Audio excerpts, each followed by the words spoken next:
इस्राएलियों के मिस्र देश से निकल जाने के दूसरे वर्ष के दूसरे महीने के पहले दिन को यहोवा ने सीनै के जंगल में मिलाप वाले तंबू में मूसा से कहा।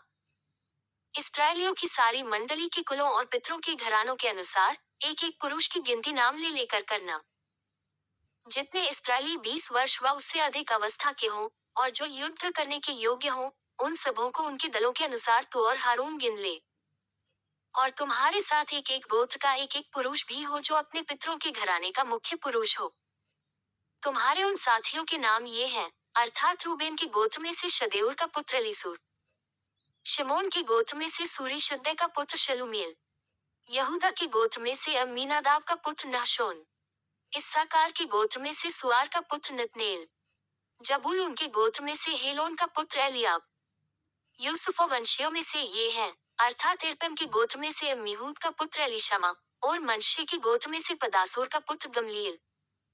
बिन्यामीन के गोत्र में से गिदोनी का पुत्र अबीदान, दान के गोत्र में से अम्मीशुद्दै का पुत्र अहयजेर, आशेर के गोत्र में से ओक्रान का पुत्र पक्केल, गाद के गोत्र में से दुएल का पुत्र एल्यासाब, नप्ताली के गोत्र में से एनाम का पुत्र हीरा। मंडली में से जो पुरुष अपने अपने पितरों के गोत्रों के प्रधान होकर बुलाए गए वे ये ही हैं, और ये इस्राएलियों के हजारों में मुख्य पुरुष थे। और जिन पुरुषों के नाम ऊपर लिखे हैं उनको साथ लेकर मूसा और हारून ने दूसरे महीने के पहले दिन सारी मंडली इकट्ठी की। तब इस्राएलियों ने अपने अपने कुल और अपने अपने पितरों के घराने के अनुसार 20 वर्ष व उससे अधिक अवस्था वालों के नामों की गिनती करवा के अपनी अपनी वंशावली लिखवाए। जिस प्रकार यहोवा ने मूसा को जो आज्ञा दी थी उसी के अनुसार उसने सीनै के जंगल में उनकी गणना की।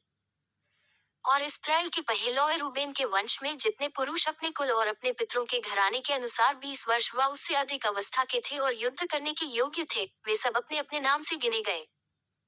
और रूबेन के गोत्र के गिने हुए पुरुष 46,500 थे। और शिमोन के वंश के लोग जितने पुरुष अपने कुलों और अपने पितरों के घरानों के अनुसार 20 वर्ष व उससे अधिक अवस्था के थे और जो युद्ध करने के योग्य थे, वे सब अपने अपने नाम से गिने गए। और शिमोन के गोत्र के गिने हुए पुरुष 59,300 थे।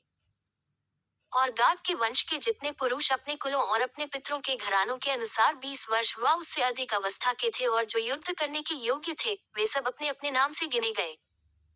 और गाद के गोत्र के गिने हुए पुरुष 45,650 थे। और यहूदा के वंश के जितने पुरुष अपने कुलों और अपने पितरों के घरानों के अनुसार 20 वर्ष व उससे अधिक अवस्था के थे और जो युद्ध करने के योग्य थे, वे सब अपने अपने नाम से गिने गए। और यहूदा के गोत्र के गिने हुए पुरुष 74,600 थे।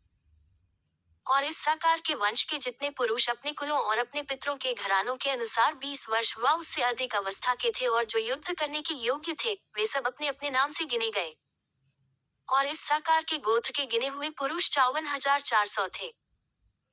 और जबूलून वे वंश के जितने पुरुष अपने कुलों और अपने पितरों के घरानों के अनुसार 20 वर्ष व उससे अधिक अवस्था के थे और जो युद्ध करने के योग्य थे, वे सब अपने अपने नाम से गिने गए। और जबूलून के गोत्र के गिने हुए पुरुष 57,400 थे। और यूसुफ के वंश में से एप्रैम के वंश के जितने पुरुष अपने कुलों और अपने पितरों के घरानों के अनुसार 20 वर्ष व उससे अधिक अवस्था के थे और जो युद्ध करने के योग्य थे, वे सब अपने अपने नाम से गिने गए। और एप्रैम गोत्र के गिने हुए पुरुष 40,500 थे। और मनश्शे के वंश के जितने पुरुष अपने कुलों और अपने पितरों के घरानों के अनुसार 20 वर्ष व उससे अधिक अवस्था के थे और जो युद्ध करने के योग्य थे, वे सब अपने अपने नाम से गिने गए। और मनश्शे के गोत्र के गिने हुए पुरुष 32,200 थे। और बिन्यामीन के वंश के जितने पुरुष अपने कुलों और अपने पितरों के घरानों के अनुसार 20 वर्ष व उससे अधिक अवस्था के थे और जो युद्ध करने के योग्य थे, वे सब अपने अपने नाम से गिने गए। और बिन्यामीन के गोत्र के गिने हुए पुरुष 35,400 थे। और दान के वंश के जितने पुरुष अपने कुलों और अपने पितरों के घरानों के अनुसार 20 वर्ष व उससे अधिक अवस्था के थे और जो युद्ध करने के योग्य थे, वे अपने अपने नाम से गिने गए। और दान के गोत्र के गिने हुए पुरुष 62,700 थे। और आशेर के वंश के जितने पुरुष अपने कुलों और अपने पितरों के घरानों के अनुसार 20 वर्ष व उससे अधिक अवस्था के थे और जो युद्ध करने के योग्य थे, वे सब अपने अपने नाम से गिने गए। और आशेर के गोत्र के गिने हुए पुरुष 41,500 थे। और नप्ताली के वंश के जितने पुरुष अपने कुलों और अपने पितरों के घरानों के अनुसार 20 वर्ष व उससे अधिक अवस्था के थे और जो युद्ध करने के योग्य थे, वे सब अपने अपने नाम से गिने गए। और नप्ताली के गोत्र के गिने हुए पुरुष 53,400 थे।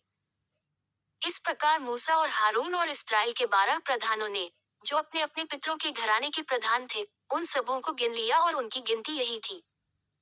सो जितने इस्राएली 20 वर्ष व उससे अधिक अवस्था के होने के कारण युद्ध करने के योग्य थे, वे अपने पितरों के घरानों के अनुसार गिने गए। और वे सब गिने हुए पुरुष मिलाकर 6,03,500 थे। इनमें लेवीय अपने पितरों के गोत्र के अनुसार नहीं गिने गए, क्योंकि यहोवा ने मूसा से कहा था कि लेवीय गोत्र की गिनती इस्राएलियों के संग न करना। परंतु तू लेवियों को साक्षी के तंबू पर और उसके कुल सामान पर, निदान जो कुछ उससे संबंध रखता है उस पर अधिकारी नियुक्त करना, और कुल सामान सहित निवास को वे ही उठाया करें, और वे ही उसमें सेवा टहल भी किया करें, और तंबू के आसपास वे ही अपने डेरे डाला करें। और जब जब निवास का कूच हो तब तब लेवियों उसको गिरा दे, और जब जब निवास को खड़ा करना हो तब तब लेवियों उसको खड़ा किया करें, और यदि कोई दूसरा समीप आए तो वह मार डाला जाए।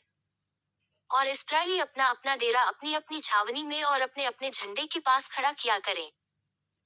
पर लेवीय अपने डेरे साक्षी के तंबू ही की चारों ओर खड़े किया करें, कहीं ऐसा न हो कि इस्राएलियों की मंडली पर कोप भड़के, और लेवीय साक्षी के तंबू की रक्षा किया करें। जो आज्ञाएं यहोवा ने मूसा को दी थी, इस्राएलियों ने उन्हीं के अनुसार किया।